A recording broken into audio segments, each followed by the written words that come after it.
So hello and welcome to the Chester County History Center's History Matters speaker series, made possible with the support of the Haverford Trust Company. My name is Jennifer Green and I'm the Director of Education at the History Center. Before we get started, I'm just going to go over a couple of upcoming programming highlights that we have in store for all of you. So it is October, and no October would be complete without a dark history walking tour. Our chilling Westchester walking tours start tomorrow and run every Wednesday, Thursday, and Saturday through the month of October.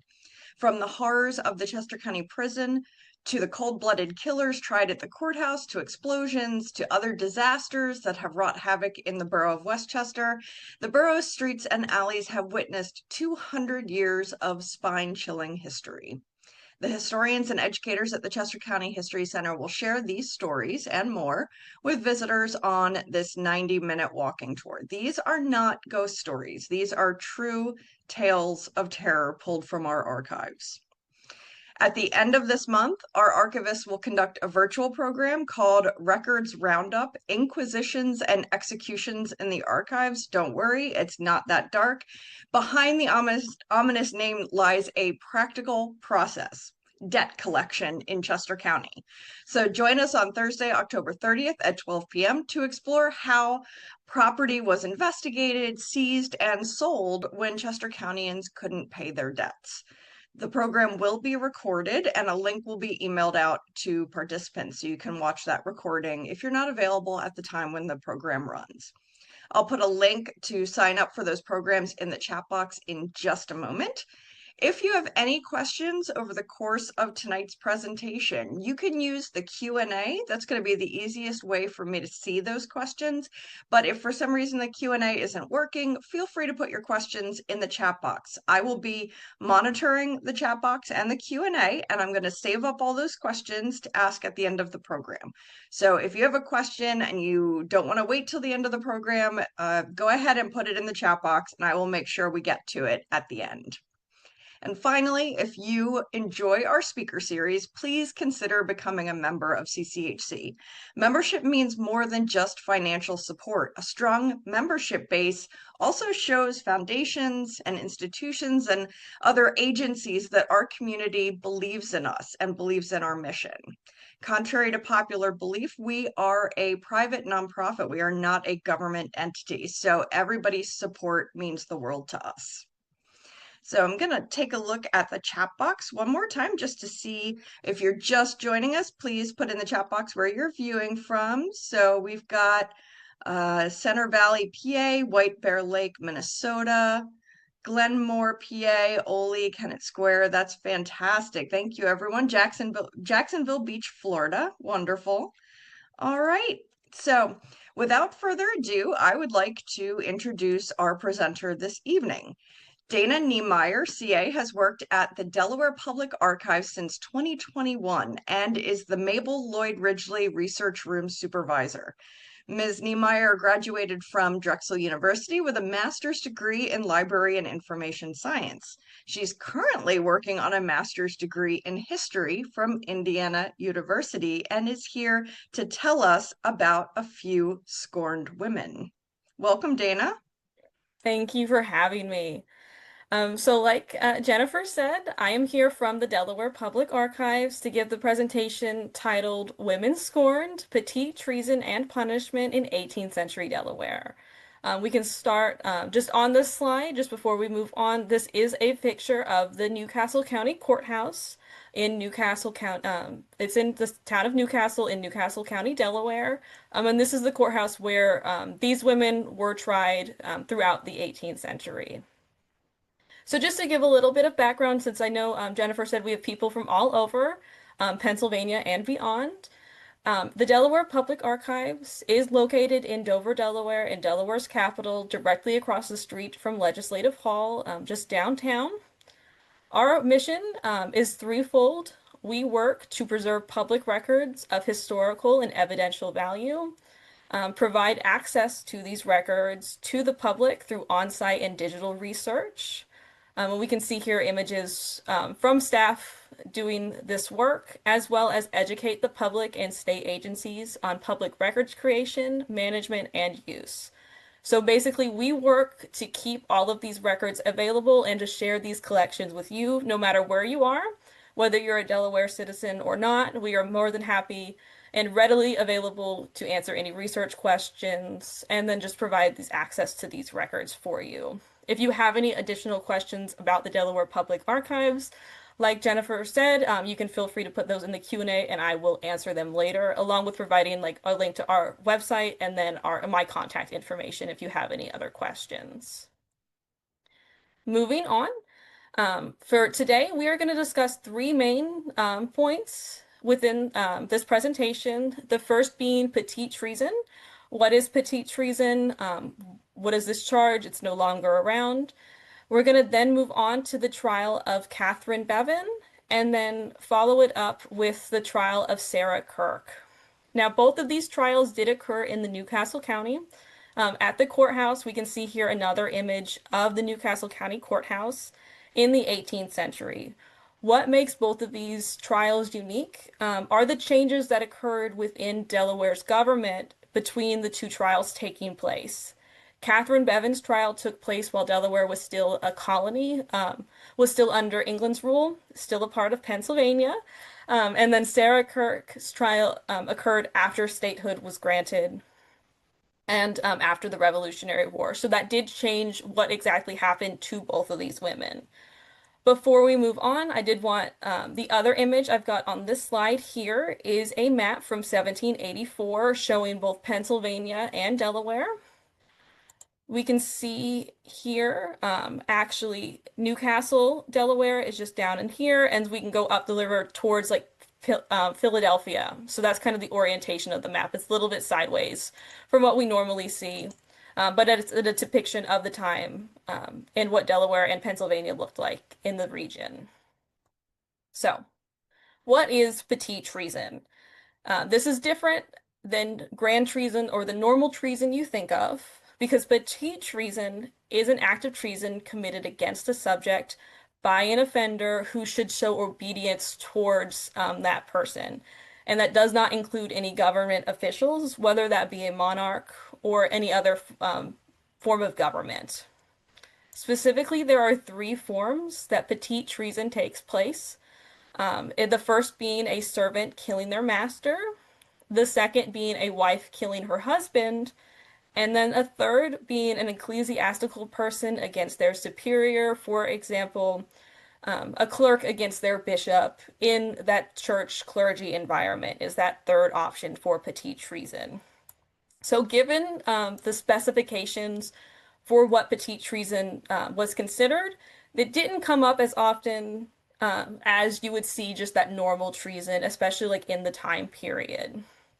This image that I've included on this slide actually is from a book written by Sir James Astley in 1725, which details what actions qualify for petit treason, for a charge of petit treason in England, and then that was then transferred over to America within the colonies. This even actually breaks down what whether it would be a petit treason charge if a wife or servant brought in a third party to kill their husband or master. So it did list out all of this within this book, and volumes like this were very common just as a way to use the legal system and just to make sure that it was equal throughout the colonies or just the country.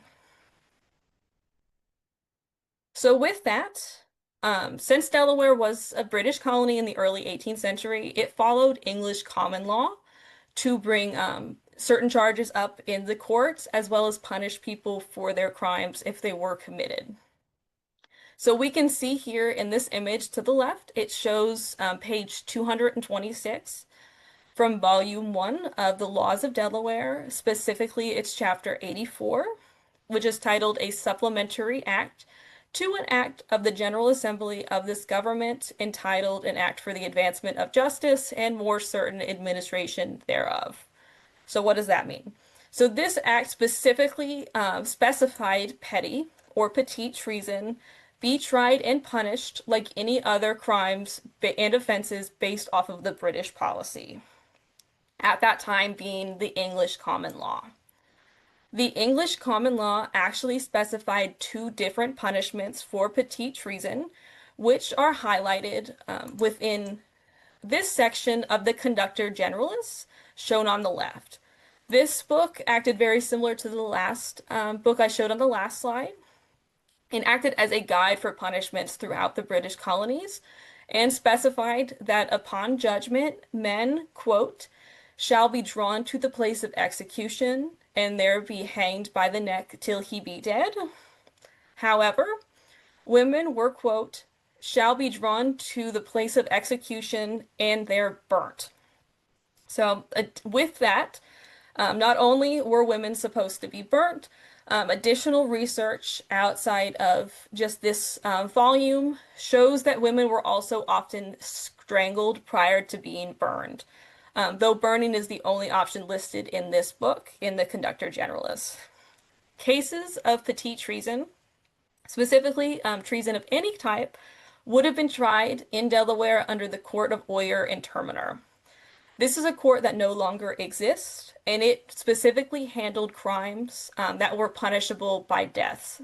So those very heinous crimes would have been tried in the Court of Oyer and Terminer. Your crimes such as treason, petit treason, or even murder would all fall under the Court of Oyer and Terminer. So now that we've discussed petit treason, what are the stipulations that have that charge associated with you, and then the punishment, we can move on to our first case of the evening. So, our first case of petit treason that we found within our records is that of Catherine Bevan, which occurred in 1731. So with this, I do want to note that unfortunately none of the court records from Catherine Bevan's case have survived the test of time. Luckily for us, there are several newspaper clippings discussing not only the trial, but her then the spoiler alert, eventual execution of Catherine Bevan, and that's where we're going to be pulling a lot of this information from. A search has been made not only through the Delaware Public Archives records, but we've searched through what was available from like the state of Pennsylvania, since we were a colony at we were still considered the three lower counties at that point, and unfortunately we've not been able to find any other of the court cases. But we've got these newspaper clippings which are great and are able to tell this story. So, in June of 1731, Catherine Bevan and Peter Murphy were both charged with petit treason against Henry Bevan. Henry Bevan was Catherine's husband, and Peter Murphy was their servant. So this charge of petit treason occurred following the untimely death of Henry Bevan. As if circumstances of his death weren't suspicious enough, the casket containing Henry's body was nailed shut before anyone other than Catherine and Peter were able to look at it or examine it. The Bevans' neighbors actually grew suspicious, already feeling that Catherine and Peter were, quote, too intimate, and contacted the Newcastle County coroner, who then exhumed the body. Upon inspection of the body, the coroner found that Henry Bevan was covered in bruises and determined that he had died a violent death. After this, both Catherine Bevan and Peter Murphy were arrested and charged with petit treason. Peter Murphy, while arrested, confessed that Catherine had actually sent him into the town of Newcastle to purchase vitriol, or sulfuric acid, which Catherine then gave to her husband within a glass of wine. Upon drinking the poisoned wine, Henry Bevan vomited it up, while Peter then confessed to beating Henry to the point where Catherine could take over and finish the job. Peter explains that Catherine then twisted a handkerchief around her husband, Henry Bevan's neck, and strangled him to death. So, while incarcerated, Catherine Bevan continued to deny that she had anything to do with the death of her husband. However, both Catherine Bevan and Peter Murphy were eventually found guilty of petit treason within the Court of Oyer and Terminer in Newcastle County. This brings us to their execution. Both Catherine Bevan and Peter Murphy were executed in Newcastle, Delaware, right outside the courthouse on in September of 1731. On the day of their executions, Peter Murphy changed his story and declared that Catherine had nothing to do with the death of Henry Bevan and that he had lied to the court previously. This, however, did not change the verdict and could not save Catherine, and both parties were executed that day. As I mentioned before while discussing Petit Treason, punishments for that crime were based off of gender. Peter Murphy was hanged, as indicated in this newspaper clipping from the Pennsylvania Gazette, as was listed as the punishment under English common law. Catherine Bevan's execution did not go as they originally planned. So, as we discussed before, Catherine was meant to be burned for her crime. No, it is normally during the time period, it was very common for them to strangle the women as they were burning, as they felt that it followed the spirit of the law, but was a little bit less heinous as just having them burn just alive in the fire. However, when they attempted to do this in Newcastle in September of 1731, this did not work, as the rope meant to strangle Catherine caught on fire, burned off, and then caused her to fall into the flames and burn alive. I get a lot of questions about how this would work, kind of what exactly was the plan with this, which we can kind of see here in this illustration. This is actually from a book that was published in 1726. Well, not the book was published in 1795. This is actually depicting a different Catherine, who was also was convicted of petit treason in England, and how they carried out her execution. If you would like to learn more, this book is in the public domain. I actually found this online in a digital archive to be able to share this with you, so we can kind of see here them using the rope to strangle her over the fire. And that's what they had planned with Catherine. Unfortunately, the rope caught on fire before they were able to complete that, causing her to then fall into the flames and perish that way instead. So this was the first and the only time that we are aware of this type of punishment occurring in Delaware's history. Burnings were not common throughout any part of the colonies, and especially not here, which meant that when a woman later on was convicted or tried for petit treason, they had a lot to think about with whether or not this punishment was going to be okay in the future, and it was going to still be what the law entailed. This brings us to our second case, our second woman tried of petit treason, Sarah Kirk. So Sarah Kirk actually lived with her husband James in Christiana 100, which is in Newcastle County, Delaware. For those of you that don't know, Delaware is split not only into counties, but in hundreds as well. These just break up those counties in a little bit more. Christiana 100 actually borders Chester County, which is why I think this makes this presentation perfect. And we can kind of see that here from this 1868 Beers Atlas, which I have up on the screen for you guys to see. Our collections, we actually do have a lot of these records pertaining to Sarah Kirk's case, in addition to like newspaper clippings like we had with Catherine's. So we're going to be able to get a little bit more deeper into Sarah Kirk and what actually happened with her. So our records, just to begin, before we get really into Sarah's story, they show that both Sarah and James Kirk had been abusive to one another for many years, up to the events of April 15th, 1787. So this was the day where that abuse really came to a breaking point. After a long day of drinking, what ultimately was an entire quart of rum by James Kirk, he struck Sarah after the couple had began to quarrel. Sarah had also been drinking throughout that day, drinking an entire pint of rum. And this is described in multiple of these records. This first one that's on the screen is from the Court of Oyer and Terminer case file for Sarah Kirk.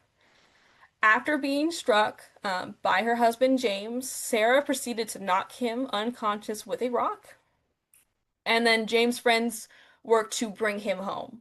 Sarah followed them home inside and then took what is first described and is what is described in this document as a quote, stick of the value of 2 pence.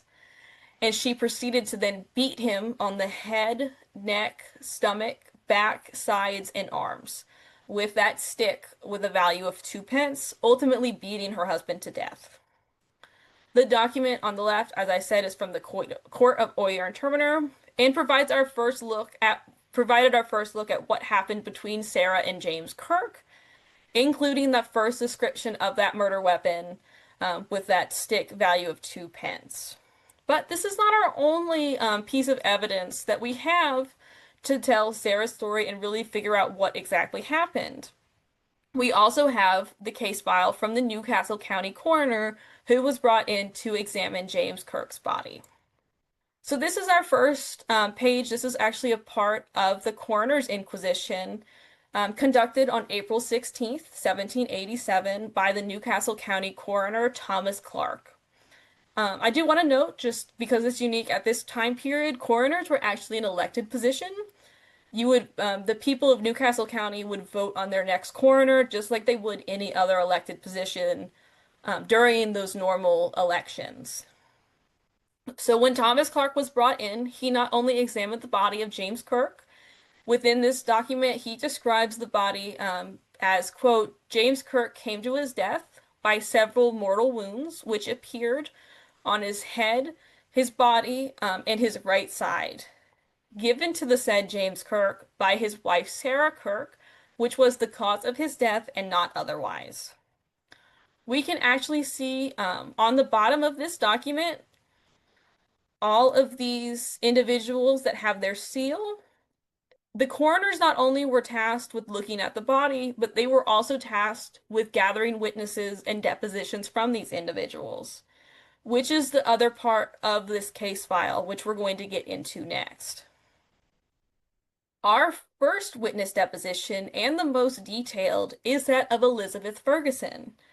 Elizabeth was Sarah Kirk's friend, and she explains that she had traveled from Lancaster County, Pennsylvania, to visit Sarah Kirk and had arrived that Friday before all the events take place, Friday, April 13th. Elizabeth explains to Thomas Clark that the couple had frequently quarreled, exchanged blows, and had struck one another on multiple occasions. She then explains that she had heard Sarah tell James that the next time he struck her, that she would, quote, do for him. So based off Elizabeth's testimony, James did have a warning of what would happen the next time he hit her or struck her. On Sunday, April 15th, Elizabeth explains that John Dawson of Wilmington had came to the Kirk's house, and John Dawson and James Kirk had drank an entire quart of rum between the two of them between the hours of 10 and 11 a.m. The pair then proceeded to drink another quart of rum between the two of them around 5 o'clock p.m., all while Sarah had drank an entire pint of rum throughout the day. At around 6 o'clock that evening, Sarah and James began to quarrel. James Kirk then struck his wife with his fist, which prompted Sarah to pick up a stone and strike him on the head, stunning James. At this time, Josiah and Charles Anderson had been walking by the house, and they came and carried James inside. But Sarah followed them and drove the pair out, calling them, quote, hard names, and saying that they had no business being there, and got them out of the house. Soon after, Sarah took what Elizabeth describes as a, quote, hickory spurtle, or mush stick, and while James lay helpless, she beat him all over with the stick. Elizabeth explains that Sarah had gave him one blow against his leg, which broke it a little below the knee, and then continued just to beat him with that spurtle. Elizabeth explains that she had heard Sarah told James that she would kill him.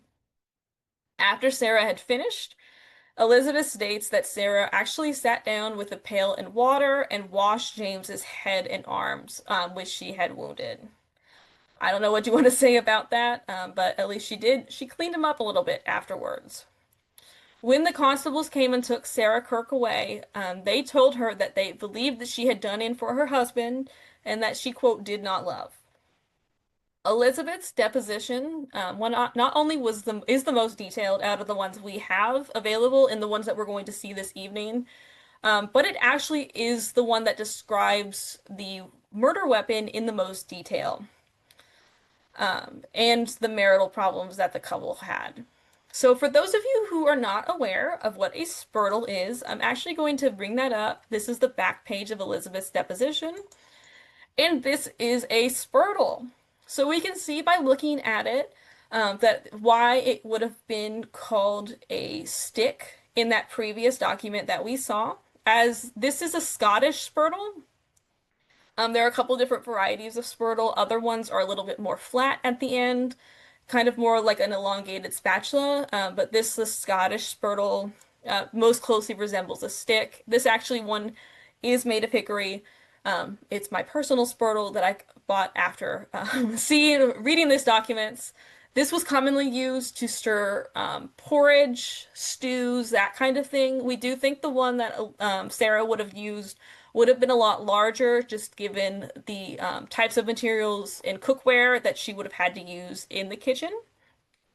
But this is why it was referred to as a stick, because it does look like a stick.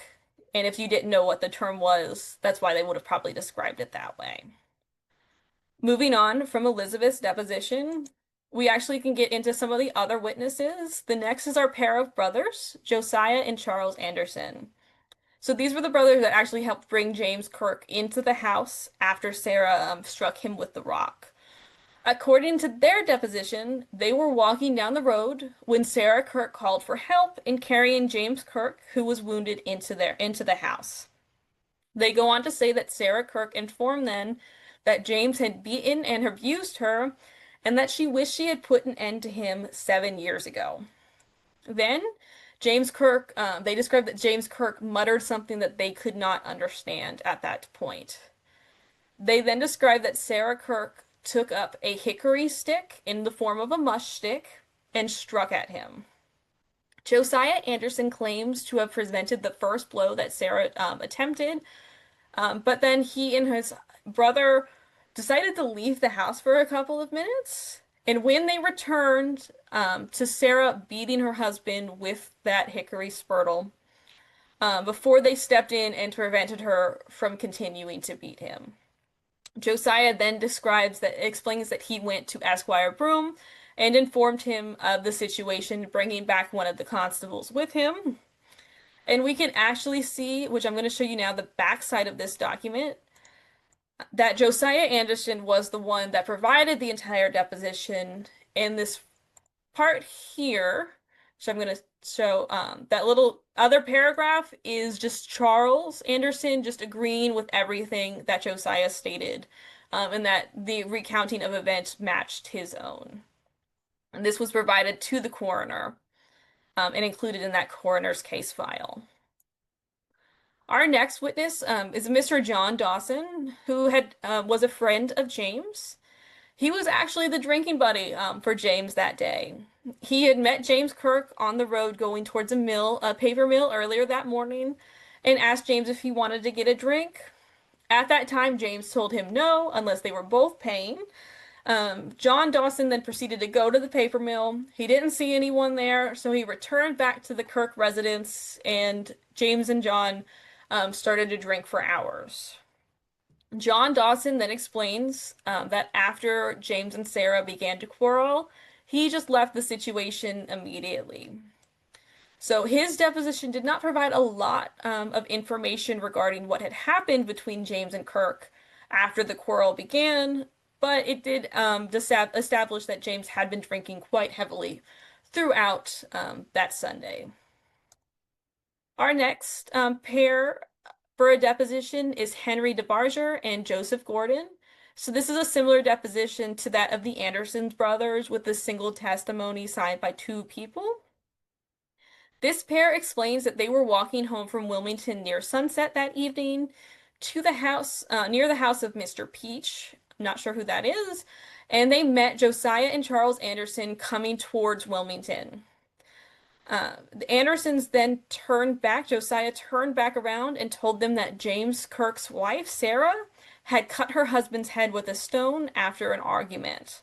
The four men then, as a group, went back to the Kirk residence and found Sarah beating her husband with a large, heavy mush stick. Henry then claims to have spoken to Sarah, ordering her to stop beating James. However, Sarah persisted and continued to beat her husband. Henry then told her that they would get a constable and take her to the smokehouse. Sarah responded to them that they had no business being there with her. Henry then explains that he was able to take away the stick from Sarah and were able to then go and get the constable. The despondents further said that they had often heard Sarah Kirk say at the time of her beating her husband that she would break his arms and kill him, or words to that effect. And this was our last witness deposition we have within the coroner's inquest or the court case. We found them actually in both spots. However, this was a lot of substantial evidence that Sarah Kirk had committed this crime and had killed her husband, committed petit treason. This was classified as petit treason and not regular treason or murder, because it was a wife against her husband.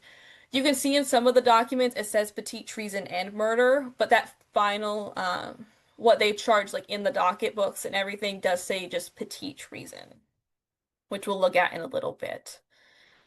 So, with the writing on the wall that Sarah did this, and that it was probably going to be a guilty charge, the new government that was established post-American Revolution had some thinking to do about whether or not they would be changing the punishment for petit treason.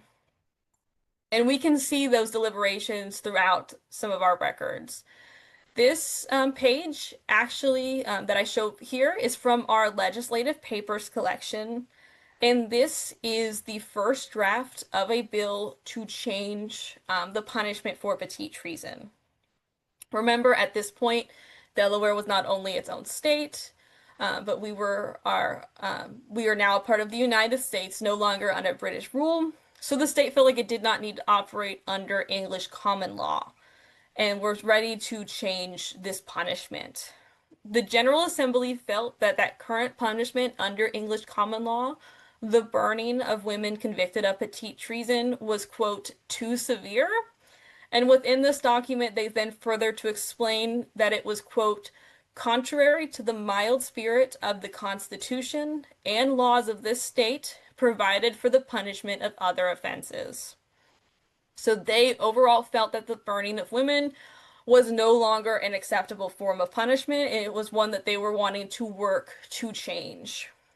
So this first draft was actually presented in the General Assembly on June 4th, 1787, and it would have probably not been reviewed if Sarah Kirk had not been getting ready to face her trial with that charge of petit treason. So the General Assembly then had to work to get the language to be that of what they wanted, and they deliberated. So this is another document from that same legislative papers collection. And with this document, we can see that the General Assembly actually decided to remove all mentions of women or a woman from the law, changing it to person or persons convicted of petit treason. This ultimately removed gender from the discussion of this crime, making the punishment for petit treason equal for all peoples convicted of it. Again, making steps towards establishing Delaware's own individual identity within this new and changing government. So what I have up here on the screen now is the official enrolled bill, which made that proposed change to the punishment of petit treason law. This enrolled bill is titled An Act to Alter the Judgment of Common Law Against Persons Convicted of Petit Treason, and it was signed into law on June 5th, 1787. This final version of the bill did remove references to women, referring to people as all person or persons, as we discussed on that last slide. We can also see it here published within the laws of Delaware showing that change. This is specifically chapter 158 from the laws of Delaware, volume 2. And I do want to note that this bill was passed and was made law less than a week prior to Sarah Kirk's trial actually occurring. So it was very down to the wire to get this changed before Sarah actually went to trial within that court of Oyer and Terminer, which we're going to talk about now. So a grand inquest was called in response to Sarah Kirk on June 6th, 1787. The Attorney General was Gunning Bedford Jr., pictured here, and he acted as the prosecutor for the state of Delaware against Sarah Kirk. The inquest, which I'm now going to pull up on the slide, describes Sarah Kirk as, quote, not having the fear of God before her eyes, but being moved and seduced by the indignation of the devil. And it describes the events of April 15th by stating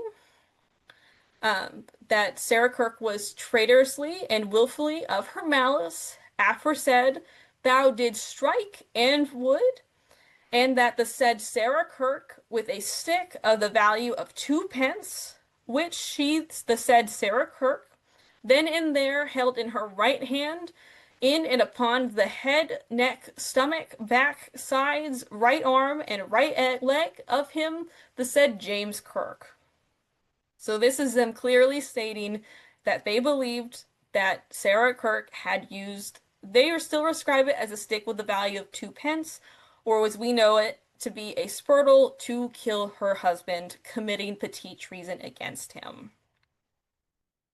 And this is the back of that inquest, and we can see that here. So with that, her trial began on June 6, 1787 at the Newcastle County Courthouse within that court of Oyer and Terminer. 12 jurors were selected from Christiana 100 to serve, and we can actually see that official jury list here from that trial in June. So we've got all of these individuals here were on that trial. And I will just say, Sarah Kirk was found guilty of petit treason during this trial. However, her counsel was able to move for a new trial on June 18th, 1787. How were they able to get a new trial when we've seen that evidence and that it's pretty clear that she committed this crime? Well, a new trial was granted because one of those 12 jurors had not taken the oath of fidelity to the state of Delaware. So what does that mean? An oath of fidelity is basically an oath of allegiance to the state of Delaware and was required for all jurors at the time. This then was changed later on in June of 1788 when the Delaware laws was changed, as we can see here within the laws of Delaware in chapter 179. This just changed and removed that rule from the state to be able to serve on a jury. It was just removed a little bit too late a year after, so Sarah was granted a new trial based off of that. Her new trial began on October 5th, 1787, with a brand new jury, also selected from Christiana 100. This document actually is the first page of that case file from the October 5th trial, which lays out everything that happened in the June trial, in addition to that information from the October trial as well. And that's what explains why a new trial was granted later on based off of the oath of fidelity not being taken. It does not list which individual specifically did not take it, but it lists that that is the reason why a new trial was granted. And we can see here just some additional information. This is going in now to that October trial starting there. Our final verdict for Sarah was granted on October 8th, 1787, and they found the said Sarah Kirk guilty of petit treason and murder. We can see here at that bottom of the document, which I'm going to expand for you, this actually lists the execution order for Sarah Kirk as presented to the Newcastle County Sheriff. She was sentenced to ultimately be hanged by the neck until she be dead, which is going to be shown here on this image from the docket book from the Court of Oyer and Terminer. So that punishment had been changed. So she was, in fact, sentenced to be hanged, not burned, as Catherine was those many years before. Sarah Kirk's execution ultimately took place on December 12th, 1787, at the Newcastle County Courthouse outside of it. This newspaper article is actually from the Polston's American Daily Advertiser, and it depicts her execution a little bit more clearly than any other newspaper clippings or documents we have. And it depicts Sarah as accepting of her death that day, confessing that she was in fact a sinner. So with that, Sarah was ultimately hanged for her crime that December day. Now, looking back, both Catherine and Sarah Kirk's trials and ultimate executions do show a change in the values of a new nation, changing from the values under the British monarchy into the new United States and Delaware specifically. Choosing to reject the punishment that was inherited from Great Britain, this new state worked to establish itself as independent from its previous ruler, showing how a change in government can have positive changes, bringing us closer to that more perfect union, making those changes that need to be made. So with that, that is it for me about these two women and then Petit Treason within our records at the Delaware Public Archives. I do encourage you guys, if you're able to get down to Dover, to visit us in person. We're open Monday through Friday from 9 to 4. You can also visit us on our website online at any time. I do have my email up on the screen if anyone has any questions, as well as the archive's phone number. And then now I am happy to answer any questions that you guys may have about this. Oh, there are questions. So if you have any questions, please pop them in the Q&A. If you can't find the Q&A, go ahead and put them in the chat. And I'm just going to start with some of the earlier presentation or earlier questions that we had. So if you're ready, Dana, I will just jump right in. Yes. So was there any resistance during Catherine Bevan's trial to implementing the burning punishment from the authorities or the public? So with Catherine, since a lot of those records unfortunately have not survived, I have not seen any references to any of issues with that punishment. I think we can see that they at least thought about it since they attempted the strangling. I think we can imply that someone at some point like was a little bit questioning of that punishment of the burning. Unfortunately, just given the age since it was in 1731, that's about all we have to go off of is those handful of newspaper clippings. So it's kind of hard to get any further into that. Great, thank you. For those of us, I live in Newark, Delaware, but for those of us not in Delaware, can you explain to the audience what 100 is? So 100 is like a little bit further of a breakdown, as I said, like from a county. There's kind of a little bit of historians can't really settle on exactly why they think 100 is the way it is. 100, it just breaks it down a little bit. Some people think it's every 100 farms, 100 families. People aren't exactly sure where it came from. It just breaks it down just a little bit more. A lot of times, just get that population a little bit down. On Delaware deeds, even currently, you can actually see that the 100 is listed, so it is something we still continue to use. It's just kind of because historians kind of can't agree on it, it's kind of harder to get a little bit further down into that. We actually do have one of my coworkers has developed a whole presentation about the Delaware hundreds. So if you do want to pop an email, send either myself an email or use the contact form on our website, I'm sure I can get her to give a much better explanation on the hundreds than I can. I imagine it's kind of similar to in Pennsylvania and Chester County, we have townships. So I guess it's just a municipality that's smaller than a county. I would think it's probably very similar to the Okay. townships. Okay. Mhm. Um, Stephen asked, were the Kirks church-going people? Any idea what their religion was? So with that, that was not mentioned in any of the records that I was able to read from the time. I know that last newspaper, it seemed to be more of a Christian-based newspaper, so that might have just been the writer for that paper. I just don't like to assume things just if I couldn't see it in the document. I'm not one to assume, but it was common at the time, so with that. Okay.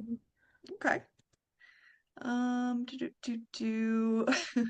It's not really a question, but more of a statement from the chat. I'm guessing there were no laws against a husband beating his wife. And not that I am aware of, no, unfortunately. And that seemed to be the case for quite a while.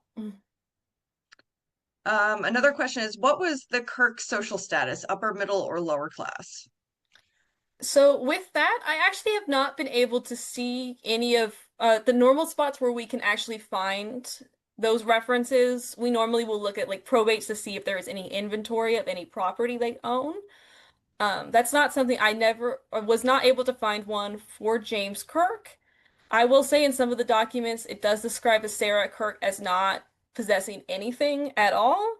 I'm not sure if that was taken, her rights were taken away given the circumstances after her husband's death, but normally a wife would inherit that. I have not had a chance to look further into it to find that out, but that is something I can certainly take a look at and see if we have any of those records. If you want to send me an email, I can see if we can pull some of those tax assessments to kind of get a better idea of that. Okay. Was the punishment for petit treason more or less severe than regular treason? So the punishment for regular treason would be that normal hanging. So it was about the same. If it About was the the same if same. you were a man, I'm not sure if it was different if you were a woman, given that I was focused on the petite treason, but that one it Mhm. was hanging. Okay. Were there other gender-based punishments for other crimes? Not that I am aware of. That does not Okay. mean there weren't. It's just I have not come across in my research any other gender specific punishments. Okay, we had a couple people asking, why was the value of 2 pence so important that it's mentioned so much? I think that was why it triggered in our heads when we saw that was the first reference we had to the murder weapon. That made us think that it wasn't a real, like, it wasn't just a normal stick you would pull off a tree. Hmm. So I think that's why it was included so much, rather than listing it as like a hickory spurtle, which is what we saw multiple of those witnesses describe it as. I think that's just triggering to the people that it is like it was a tool. It wasn't just a normal run of the mill. She didn't pull it off a tree. She had that. It did have a monetary value. Someone would have had to make that, is why we Okay. think that that 2 pence was brought up so many That times. just seemed very specific. Yes, they were very specific with that, which is why we were really excited when we saw Spurtle finally listed somewhere. Now I'm jumping to the Q&A. Was there a crime defined as murder during this period? Was there a charge of murder? Yes, I believe there was a charge of murder. I think we do have some of those within that court of Oyer and Terminer. I think I have seen a reference to murder specifically. In this case, just given the situation, that's why they charged it as petite treason. And some of those documents for Sarah Kirk, we saw like petite treason and murder, with petite treason being that main charge. Okay. Petit treason referring to the relationship between the victim Hmm. and the perpetrator. Okay. Yes. Do you know how long either of these couples were married when the murders occurred? So we are not aware of exactly how long. Delaware didn't start keeping track of birth, deaths, and marriages until July of 1913. So much later than Wow. these trials took place. And so we do not, unfortunately, have any of those records. We do have older marriage records. Just unfortunately, these individuals were not in there. Within that one deposition, it did say that she had talked about like wishing that she had beat, like Sarah had beat her husband or had killed him 7 years ago. So I would imagine they had been married for at least that long of time. Hmm. Okay. But that's the only kind of reference we have to the length of either of them being married. Okay. And do you know where the executions took place? So we believe those took place in front of the courthouse in Newcastle County. On it might have been on the green, I believe, just right around where that courthouse would have been in the This would town. have been in the town of Newcastle, In the not town of Wilmington. Newcastle, Yeah. yes. Sorry, in the town And of the courthouse Newcastle. is still there. So, There is the right? court. Yeah, the courthouse is there still. Okay. Okay. I think I got through the entire Q&A. Now let's consult the chat. You still hanging in there, Dana? Yes. Okay. All right, I'm scrolling. Just a comment someone made, it looks like all the jurors were men. I know in Pennsylvania, at least, women were not permitted to serve on juries, I think until 1921. I don't know about Delaware. I'm not sure of the specific date, but it was the time like they were not allowed to serve on that It jury. was well after, Yeah, yeah. well after this, so there was yeah. Some comments about how beautiful the handwriting is, and is indeed very lovely and readable from somebody who's read historic Yes. records. It's pretty good. Um, Here's the question is, how long did burning go on? And the person's referencing across the country, I think. I'd only heard about the witches in Salem, but in Europe, burning was widespread. How widespread was burning as a punishment in the United States or in America, the American colonies? I don't think it was not very common, especially not in this part of the country. This is the only instance that we know of occurring in this kind of area, whether in Delaware or Pennsylvania. I'm not aware of any others. With that, I'm not entirely sure exactly how widespread it was, but I do know it wasn't a very common punishment that was dealt out. Hmm. I would have to do a Um, little bit more digging on that. I think you're right. I think it was on the books, but very rarely hmm considered, and I think even more rarely implemented. So, um, Doreen asked, I wonder when the law to accommodate self-defense happened. Could Sarah Kirk have even pled self-defense since she was beating an unconscious man, right? That I am not a legal expert, so I'm not, I don't know what the answer to that This question is not would legal be. advice Yes, for no. anyone watching. Okay, so, I think it would be debatable in this case whether self-defense would even be applicable, but it would be interesting to find out if there are similar cases of domestic violence where that was used. Yes. hmm Here's a good question about executions. Were these hangings, or hangings in general, hmm popular public events with a lot of people watching? Sometimes, yes. I have seen records to some later cases where people they would actually come and view these executions. It's implied in like those newspaper clippings that it was open to the public. I'm not sure exactly how many people would have chosen to come to these two in particular, but I do know for future cases, I have seen references where they've had to turn people away from those, and those are some of those like really bad crimes where Mhm. that has happened a lot later on after these cases. I think in Pennsylvania, executions became private in the 1830s, but don't Okay. quote me on that. So I imagine I'm just equating Delaware with Pennsylvania. I I'm probably should not do that. I'm sure it was kind of similar. We do like we used to be a part of you, so we try and like it's not too far We're of a gonna stretch to we're think gonna we would take you be back. we would be a little bit like, okay, you've done it, so maybe if we didn't do it first, we might have looked to you as maybe we should do that. Maureen. Oh, it's Maureen. Hi, Maureen.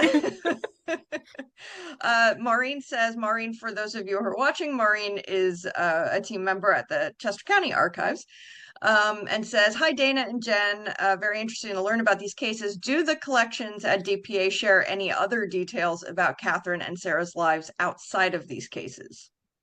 So not that I've been able to see. I did look in some of those like normal spots where we are able to like uncover people. I think it's just given the time period and how old these cases are, some of these records, like we might have had more luck if it was like even like 100 years, 50 years later. We may have had a little bit more luck finding some more information. What I was able to show here today is about all that I was actually able to uncover within our collections about these two women and their cases. Gotcha, gotcha. And Laura had asked, since we have a couple minutes here, that Laura says you mentioned a term that sounded like the Court of Oyer Terminer. Can you explain? So the Court of Oyer and Terminer is no longer a thing. It was basically the court that would try the crimes punishable by death. So it tried those cases of murder, treason, petit treason in this case. Those would all be heard by that court. That means that that wasn't in use as often. It would only come into session when these cases arrived. I believe it got absorbed into our Supreme Court. So that now handles those more serious cases within the state of Delaware. I think if I'm remembering correctly, Oyer in term the words come from something like to see and to decide or something like that. I believe it's something like that. Yeah, something like that. Yes, it's very Oyer, Oyer, and Yes. Terminer, Hmm. Terminer. Yes. Peggy asked, doesn't treason have to do with an act against the government or not here? So that is that secondary charge. So the big treason or normal treason would be against the government, the monarchy, in our government, like the president, anyone in the government. Petite treason is specifically someone not the government that you should at that time be submissive to. Like you should fall under them. So like the husband and the wife, a servant against their master. That's why that gets a petite treason charge. Gotcha. Susan asked, are you aware of any other changes and penalties for crimes when Delaware became a state from when it was a colony? Off the top of my head, no. But that's mainly because this was the one I was looking into. That doesn't mean other changes didn't take place. I feel like I've seen other enrolled bills reference like a similar kind of language, like changing those punishments. I just am not sure off the top of my head how many, which ones, and then when Mhm. those changes took place. The time period was very fraught with a lot of legal upheaval, so I'd Yes. be interested in reading a book about that actually. Lisa asked, did either couple have children? Not that we are aware of. Normally, in cases where a couple has children, that child and are no longer able to take care of the child. So, especially if a husband has passed away, the children would then move through what is known as orphans court, another court that no longer exists. And that just ensures that any property that the child was supposed to have from their parent, their father is given to them. So even if the mother was still alive, a child would still go through orphans court. And we did not have any orphans court records or any other references to any children by either of these couples. Okay. Um, Somebody says, very so cool that you purchased a Spurtle. And I think that might be it. Let me double check the Q&A. All right. And if anybody has any questions that we didn't get to, we are almost spot on for time, and that rarely happens with these events. So thank you, Dana. Keep up the great work. Our colleagues down at the Delaware Public Archives, we're very proud of you. If you have any questions, anybody watching has any questions that you forgot to ask or need to ask, Dana's email address is right there. If you need my help facilitating a connection, I'm happy to do that. So I want to thank Dana. I want to thank the Haverford Trust Company for making this and all of our History Matters speaker series possible. And I also want to thank all of you for signing up for these talks. The reason we do them is because so many of you enjoy them. And if you If you want to keep hearing about interesting things, feel free to shoot me an email, ask us to cover a topic. We're happy to do that. So, everyone, have a wonderful night. Dana, have a wonderful night. It was wonderful to meet you virtually, and I'll see all of you at the next virtual presentation. Good night, everyone.